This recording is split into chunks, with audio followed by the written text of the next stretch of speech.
Hi everyone, it's Peter from New Edge Sharpening in Nova Scotia, and yet another video. And you all know by now that I hate making videos, but this one's a little different.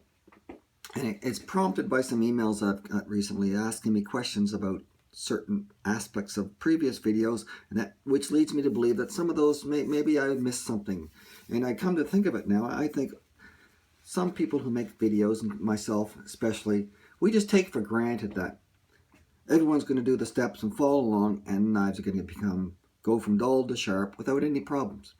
However, and I'm going to show you, I'm going to try to troubleshoot one of the very basic problems and something that you get you off on the right step. So the problem with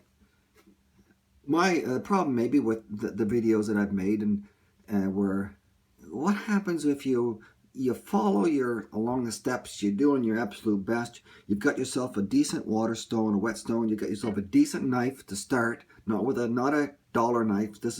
Don't ever start with that. Start with a decent knife, some decent whetstones. And what happens if you, despite everything, despite your best efforts, you're not able to raise a burr, for example, which is a very common problem. So everything else I've said, it just goes to waste because you're not getting there. So I've left you astray there. So let's talk about some of the most common problems. So, and when you do that, when you get to that point, you start blending your stones. You see, well, he uses Sharpening and glass water stones. Maybe that's my problem. I don't have the right whetstones. Very rarely it's the case. Whetstones are usually fine. So if when you get to those point in time, some people just give up and they don't think, oh, I can't do it. So you can do it. It's not that hard. It's not that easy. I mean, if it was easy, everyone could do it. But you just need some things, some basic tools, and most of them are free. You just need knowledge. You need some knowledge of what you're doing. And I know that sounds basic, but it's important. And I always didn't do this. I just went through the mechanical process of trying to sharpen a knife without even knowing what I was doing. So we know that we're trying to bring side A and side B of these knife together at the apex to form this new primary edge, and that's what makes it sharp. When you do it consistently as humanly possible, you're bringing those two sides together. And the knife, whether it's soft or steel, has another impact on your sharpening. If it's a soft knife, like most knives average are, then you shouldn't be refining it too high. I mean, 1,000, 2,000 grit is fine. So, but those things aren't the main issue. You need to have a bit of passion. You need to have some patience, persistence, and then the ability and the drive to practice and practice, and which builds up confidence. So confidence plays a huge part in knife sharpening. So there's a lot of factors that make a knife sharp. It's not just about the mechanical process of taking a knife across a water stone. So, okay, having said all that, let's assume that you're having a bit of a problem with a very basic step, a pivotal step, and that's burr forming. So let's go with, I think, what might help you.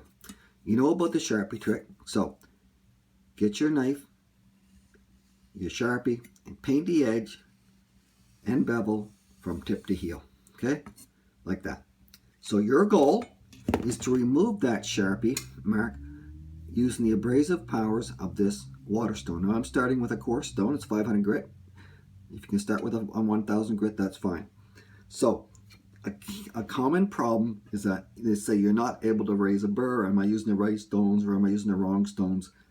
So the failure to raise a burr is often a result in not choosing the correct sharpening at the correct angle or different angles. So this Sharpie trick will help you target the edge of the edge, which is where you want to hit.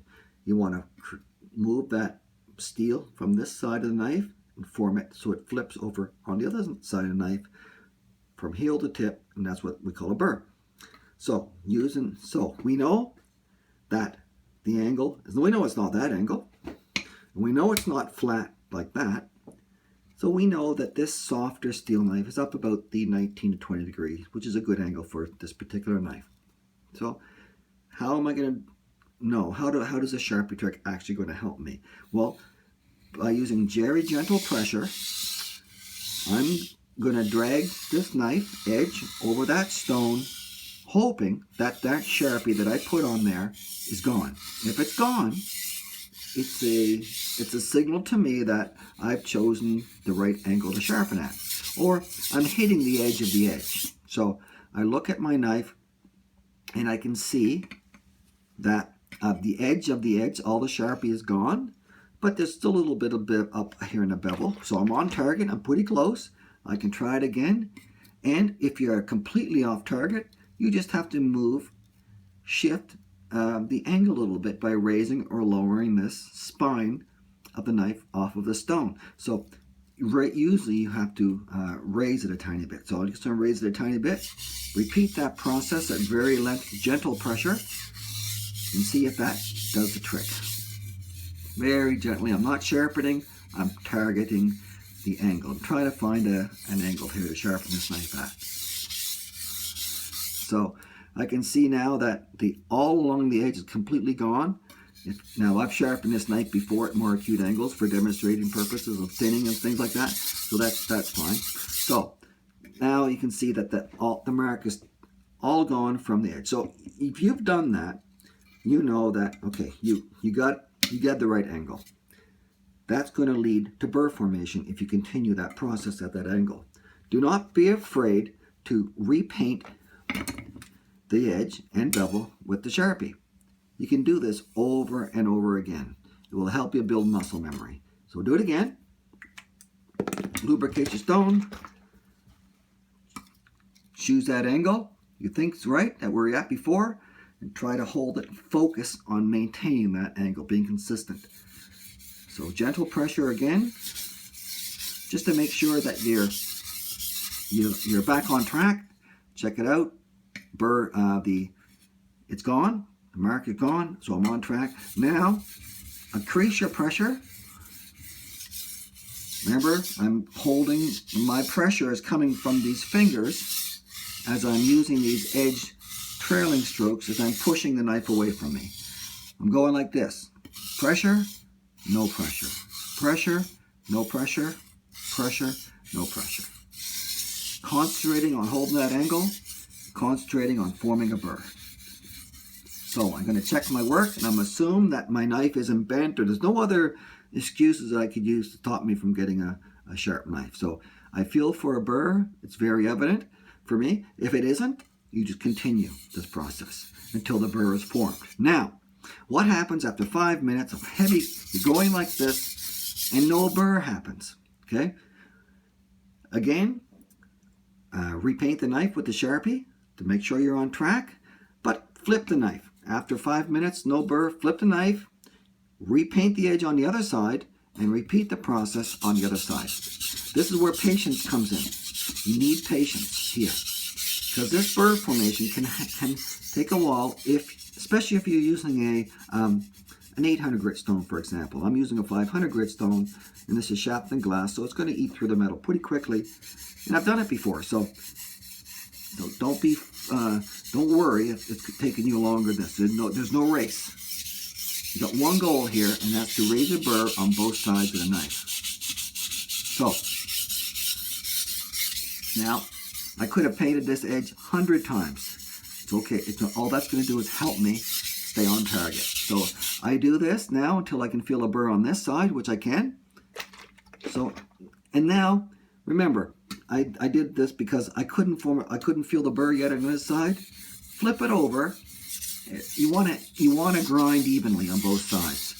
So flip it over until the burr forms, and then when you get it on this side, repeat the process on the other side.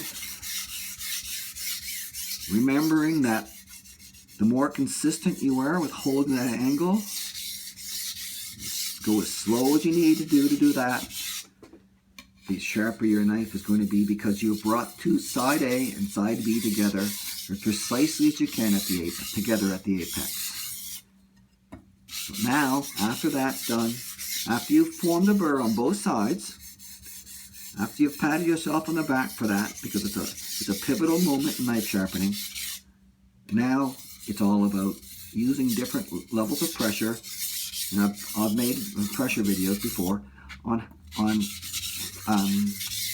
removing the burr. Okay, so if you've got a burr on both sides and you've removed it, you're going to have a sharp knife. So that's, I just wanted to put that quick video out there, just to be get you back on track.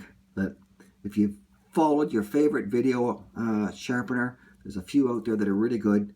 If you found one and you did everything you could, you followed it to the letter, and you practiced and you still weren't making them sharp, go back to the basics. It's very often, I'm telling you that, it's quite often that all it is, it's you're not hitting the edge of the edge on the water stone. So you're holding it maybe too acute, down too low, so that you're not hitting this area, you're hitting up here too high. Therefore, you're never going to reach the edge. Using a loop, a magnification device to check that out is a good thing too.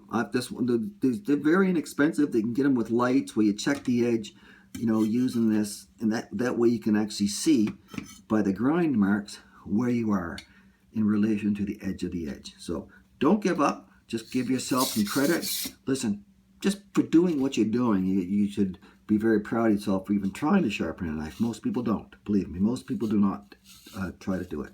But they all want to. All men, for some reason, want to go through the process of sharpening a knife. And it's really, once you get the hang of it, it's a lot of fun. It's very rewarding, and you end up with very sharp knives. Thank you very much for watching. I hope it helped.